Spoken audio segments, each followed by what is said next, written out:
Si Henry C. Kilala niyo po si Henry C. Kapatid ni Henry B. at saka ni Henry A. May-ari ng malls over our country. Nabasa ko sa kanyang kwento. Nagsimula lang siya sa pagtitinda ng sapatos. Pero alam niyo po ba, si Henry C., bago siya naging may-ari ng mga SM malls, ay nakaramdam din pala siya ng pagkakataon. Sabi niya, hanggang tiga sapatos na lang ba ako? There's got to be more. Nakaramdam siya ng holy dissatisfaction. Palagay ko naman, sabi niya, hindi ako sinilang na magsasapatos at mamamatay akong nagsasapatos. Amen. Amen. Kung ito nila lang ipasupply yung gusto niya sabihan kanina, kasi meron kasi mga special tayo mga Pilipino, mga Kapampangan. Kasi po yung nanay, yung lola ko, mahirap lang. Yung nanay ko, mahirap lang. Palagi ko mamamatay din ako mahirap. Hindi mamatay ka mahirap. Hindi natin kasalanan kung isinilang tayo mahirap. Wala naman tayong magagawa doon. Hindi tayo makakapili ng magulang. Hindi natin kasalanan kung isinilang tayong mahirap, pero kasalanan na natin kung mamamatay pa tayo mahirap.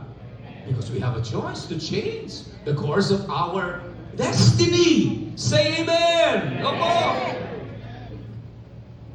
Si Lucio Tan. Kilala niyo si Lucio Tan?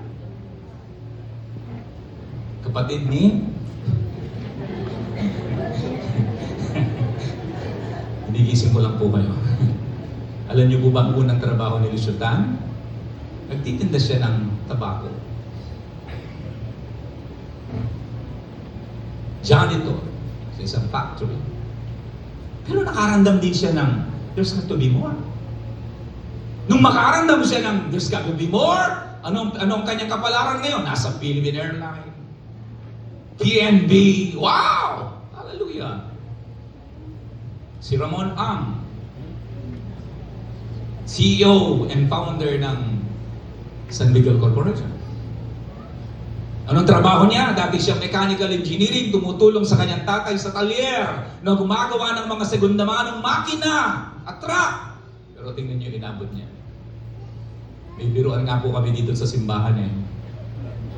Sabi namin, kung mayroong pangangailangan ng church, halimbawa nakita niyo, lumang-luma na yung pintura, at may nakakita, ang lakas ng loob niya lumapit kay Pastor. Pastor, napansin ko, lumana yung ano natin, yung pintura natin. Medyo balat-balat na yung pintura natin. Sabi namin sa kanila, kung wala kang planong maging part ng solusyon, wala kang karapatang magreklamo. Kung sino yung nakakita, minsan kasi kung sino yung kabunganga, yung walang ginagawa. So kung ikaw ba nakakita, simulan mo. Hina ng amen, Lord. Amen! Amen! Kung wala ka rin lang plano maging part ng solution, you better shut your mouth. Kesa nakakaragdag ka pa sa init ng kwarto. Mahiya naman kayo kung one day nakita natin, wala kayong ginawa, hindi kayo nag-solicit, etc.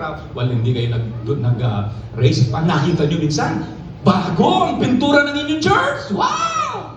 Puting-puti! Tapos nung sa harap nakalagay, sponsored by San Miguel Corporation.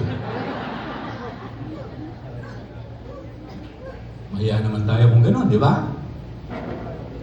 Itong taong ito, itong CEO ng San Miguel Corporation, nakaramdam din siya ng tinatawag na hindi pwedeng ganito na lang ako. Ang katuparan ng pangarap at pagsulong ng isang tao ay nagsisimula doon. Maramdaman mong hindi pwedeng ganito na lang ako. Kalabitin mo yung nasa harap mo, hindi pwedeng ganyan ka na lang. Say amen! Say loud amen! Hindi po yan condemnation, encouragement po yan. Sabihin mo sa kanya, hindi ka lang hanggang dyan. May mararating ka, may naghihintay pa sa'yo. Hallelujah! Amen! Sister, bro, hindi ka lang hanggang dyan. Hindi ka lang hanggang tikapalakpak. Hindi ka lang hanggang tigahanga ng mga pinagpapala. May plano at magandang nakalaan ng Diyos sa'yo. There's gotta be more. There's gotta be more. Meron pa, meron pa, meron pa, meron pa. The mere fact na pinarinig ng Diyos ang mensahe nito ay katunayan, meron pa ang Diyos para sa iyo. Amen! Last na lang. Merong isang lalaki na napagod siya sa kakahintay ng mga sulat. Sa tuwing siya'y magpapadala ng sulat, sinasakay muna sa kabayo, ay bibiyahe, no, para makarating yung kanyang sulat sa kanyang asawa. And then the same thing, pag sasagot yung kanyang asawa, ikakabayo din, magtatagal ng ilang, nainis siya sa kanyang buhay. Sabi niya, wala na bang ibang paraan para mapabilis ang komunikasyon namin mag-asawa? There's got to be more. At doon niya na-invento ang telepono. Sino yun? Sino? Yan kasi, nung pinapaaral kayo ng mga nanay niyo kung saan kayo nagpupunta yan. Si Alexander the Great. Amen.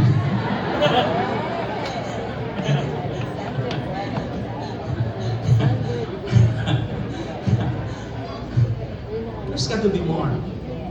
Meron pa. Ako naniniwala ko ang buong puso. I love you with the love of the Lord.